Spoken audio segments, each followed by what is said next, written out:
दर्शकों, स्पॉटलाइट कार्यक्रम की अगली कड़ी में हम एक नए विषय पर बातचीत कर रहे हैं। अब हम जिस विषय पर चर्चा करने जा रहे हैं उनका जो मुख्य सेंटर है उसे मैं किस नाम से पुकारूं, ये मेरे लिए सबसे बड़ी एक समस्या आ रही है। वो एक शिक्षिका है, वो एक कवयित्री हैं, अभिनेत्री हैं, लेखिका हैं और सबसे बड़ी बात समाज सेवी भी है। मेरी मुराद है राखी बिष्ट जी से। राखी बिष्ट जी, स्टूडियो में आने के लिए आपका बहुत बहुत स्वागत। नमस्कार, बहुत बहुत धन्यवाद आपका। अच्छा, आपने एक फाउंडेशन स्थापित किया है, रवीसा फाउंडेशन। जी जी। आपको इसकी प्रेरणा कहाँ से मिली? ये बात अभी 10 साल पुरानी है। एक कार्यक्रम में मेरी मुलाकात एक कॉलेज की एक लड़की से हुई और उन्होंने कहा, मैडम आप क्या करते हैं? तो मैंने उससे कहा कि मैं शिक्षिका हूँ। तो कहते आप सोशल वर्क के लिए क्या करते हैं? तो मैंने कहा ये मैं सोशल वर्क ही है, मेरा इतना नोबल प्रोफेशन है, मैं इसमें हूँ, तो मैं तो स्लम के बच्चों के साथ निरंतर उनके साथ जुड़ी रहती हूँ। तो कहते इसके लिए तो आपको तनख्वाह मिलती है। तो मैंने कहा हाँ, बात तो सही है। उस छोटी लड़की की बात मेरे दिल पे इतना घर कर गई कि उसके बाद मैंने और मेरे स्वर्गीय पति, उन्होंने एक इस भाव से निर्माण किया कि इसमें हम लोगों की मदद करेंगे, एक विजन होगा, एक रे होगी, और इसका नाम रवीसा फाउंडेशन हमने रखा। और तब से इस कार्य की शुरुआत हुई। इसमें गरीब बच्चों के लिए हम कुछ सेवा करते हैं और दिव्यांग बच्चों के लिए सेवा करते हैं, जो महिलाएं को जिनके पास सैनिटरी पैड्स नहीं होते हैं उनको हम सैनिटरी पैड्स वितरित करते हैं। तो अनेकानेक समस्याएं हैं और अपनी सेवाएं दे रहे हैं उसके माध्यम से। जी। जीवन में कभी कभी बहुत सारी विडंबनाएं सामने आती हैं। जी। व्यवस्था है जीवन में, कभी सुख है कभी दुख है। जी। एक बड़ी बात यह है कि एक व्यक्तिगत आघात सहन करके भी आप निरंतर समाज सेवा की ओर लगी हुई हैं। ये अपने आप में बहुत जज्बा और जुनून है। जी। आपने स्लम बच्चों की शिक्षा से बात की थी, आपने इसकी शुरुआत कहाँ से की? स्लम बच्चों का जो शिक्षा का मामला है, क्या रहता है कि स्कूलों में तो हम लोग शिक्षिका के तौर पर पढ़ाते हैं, लेकिन उसके बाद उन्हें घर पर भी उतना ही एंथुजियाज्म से पढ़ना बहुत ज़रूरी है, क्योंकि उससे हमें फीडबैक भी मिलता है। तो अब यूँ हुआ कि वो लोग ट्यूशन के लिए जाते और 500 से 1000 रुपये देते। तो मुझे लगा कि ये तो बहुत ही अन्याय है, जिनके पास खाने के लिए ज़्यादा पैसा नहीं है वो इतना अफोर्ड कैसे करते हैं। उस भाव से वो चीज़ शुरुआत हुई थी उसकी। और पहले 1 बच्चा, फिर 2 बच्चा, फिर 5 बच्चे, फिर 10 बच्चे, फिर 20 बच्चे, और ऐसे करते करते आज तक मैं लगभग 400 से 500 बच्चों को मैं ट्यूशन पढ़ा चुकी हूँ, क्योंकि 22 साल मुझे अपने गवर्नमेंट सर्विस में हो गए हैं। तो 22 साल तो नहीं, पर हाँ 12 साल से निरंतर मैं ये प्रयास करती हूँ कि उन्हें इतने पैसे देकर पढ़ना ना पड़े। यदि स्कूली शिक्षा फ्री है तो वो ऐसे भी फ्री रहे। तो उनको इस तरीके से मेरी शुरुआत हुई थी और उनके लिए काम किया था। वो चाहे उनकी पैसों से मदद हो या खाने से मदद हो या कॉपी पेंसिल से मदद हो, वो अनेक ऐसे मैं गतिविधियाँ जो है करती रहती थी। देखिए कोरोना काल ने बहुत आघात दिए हैं, जी। जिसमें आप भी शामिल हैं। जी। अब इस दौर में, क्योंकि जीवन ठहरा नहीं जा सकता, जीवन चलने का नाम है, जीवन गति का नाम है, जीवन आगे बढ़ने का काम है। अब नया वर्ष है, इस वर्ष आपका एजेंडा क्या क्या है? मैं अपना पूरा जीवन अब सेवा पे लगाना चाहती हूँ, सेवा के कार्य करना चाहती हूँ, और कुछ भी एजेंडा और नहीं है। क्योंकि मुझे लगता है कि कहते हैं ना कि तेरी आवाज़ पे कोई ना आए जी। तो फिर चल अकेला रहे। तो मैं चलूँगी तो ज़रूर कुछ ना कुछ कारवां मेरे साथ जुड़ते रहेंगे, लोग जुड़ते रहेंगे, और ये सेवा के कार्य करने बहुत ज़रूरी है। बहुत लोगों को हमारी मदद की ज़रूरत है, ये सबको समझना बहुत ज़रूरी है। जब आप मंच पर जाती हैं, चाहे वो आपने ब्यूटी इवेंट भी किए हैं जी। और अब जहाँ तक इन गतिविधियों का सवाल है, आपका बहुत नाम है, बहुत चर्चित भी हैं आप जी। तो कैसा लगता है?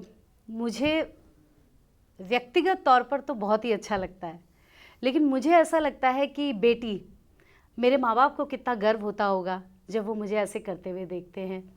मेरे पति जो अब कहीं ऊपर से मुझे देख रहे हैं, उन्हें भी ऊपर से देखकर गर्व होता होगा। मेरे इन लॉज, उन्हें भी गर्व होता होगा। और अब मेरा बेटा है जी। उन्हें भी बहुत गर्व होता होगा और कहीं ना कहीं मुझसे ही एक साधारण स्त्री को प्रेरणा मिलेगी आगे जीवन जीने के लिए कि कितना महत्वपूर्ण होता है न केवल खुद के लिए जीना बल्कि औरों के लिए जीना। बहुत एक खूब, गाने के माध्यम बहुत से मैं खूब। कहूँ कुछ जी, अगर इजाजत है बिल्कुल आपकी? बिल्कुल, हमारे दर्शकों से कि जीना तो है उसी का जिसने ये राज जाना, है काम आदमी का औरों के काम आना, जीना तो है उसी का जिसने ये राज जाना। बहुत शुक्रिया। खूबसूरत, बहुत खूबसूरत, बहुत खूबसूरत, जी। बहुत ही बढ़िया गाती हैं आप। अच्छा, अब आफ्टर कोरोना कॉल जी लॉकडाउन खुल चुका है, जी। बहुत सारी गतिविधियां चालू हैं। जहाँ तक शिक्षा का सवाल है, क्योंकि आप शिक्षिका हैं, जी एक बात जो शिक्षिका में के चरित्र में जो बदलाव आया है कोरोना वायरस के चलते, अब वर्चुअल जी। ऑनलाइन प्लेटफॉर्म उपलब्ध हैं, क्या ये स्कूली शिक्षा का विकल्प है? विकल्प आपके सामने है, आप लोग सब देख रहे हैं कि एक साल से जिस तरीके से सरकार के द्वारा प्रयास, और मैं तो कहती हूँ इसकी जो खास कड़ी है ना वो शिक्षिका ही है जो जी। बांधे हुए है सरकार के साथ बच्चों को। तो ये बहुत अच्छी चीज़ है। मैं कहती हूँ अगर वर्चुअल ये सोशल मीडिया ना होता तो फिर क्या होता।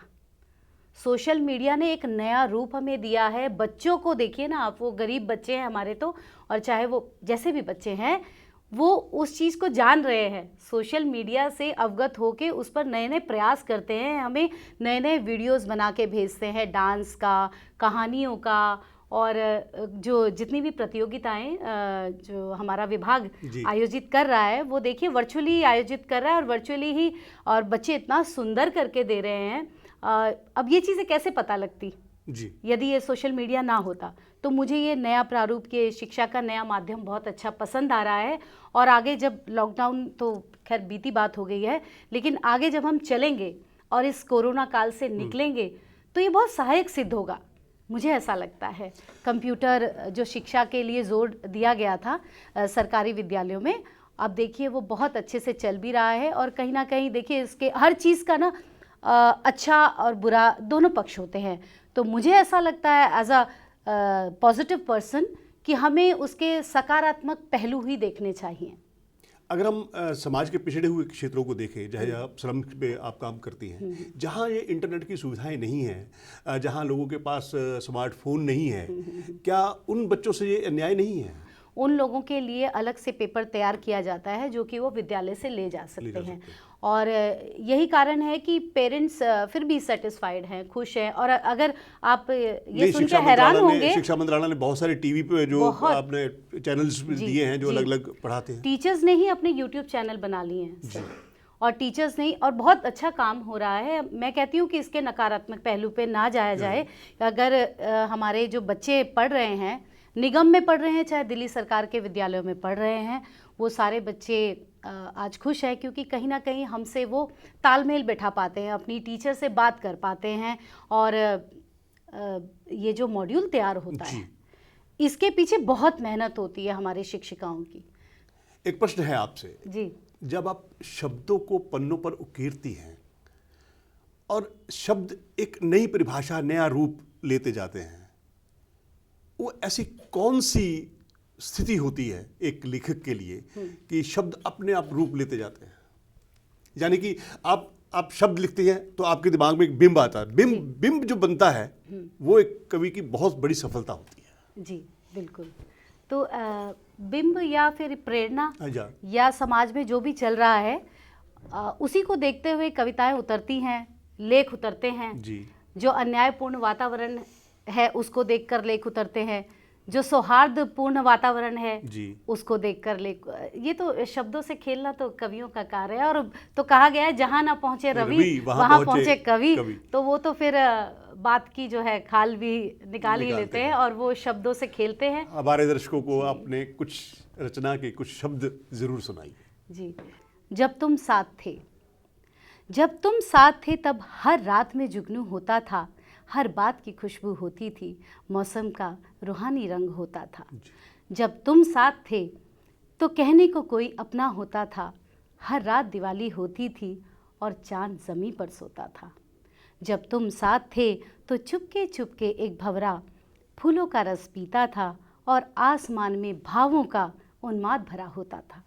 जब तुम साथ थे तो दिल में भरे तूफानों का तेरा प्यार किनारा होता था।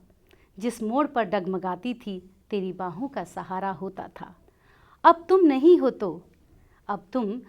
हो तो हर शाम चाय के प्यालों का जोड़ा भी अधूरा रहता है। सूरज की किरणों में जैसे रातों का अंधेरा रहता है। सूरज की किरणों से जैसे रातों का अंधेरा रहता है। आपके जज्बे को सलाम करता हूँ, जी, आपके साहस को सलाम करता हूँ और परमपिता परमात्मा से ये निवेदन है, मेरा आग्रह है, अनुरोध है कि आपको इतनी ही शक्ति से समाज के बीच में काम करने के लिए एक नई ऊर्जा और नई ताकत प्रदान करें। तो राखी मिश्र जी, स्टूडियो में आने के लिए आपका बहुत बहुत धन्यवाद। शुक्रिया सर।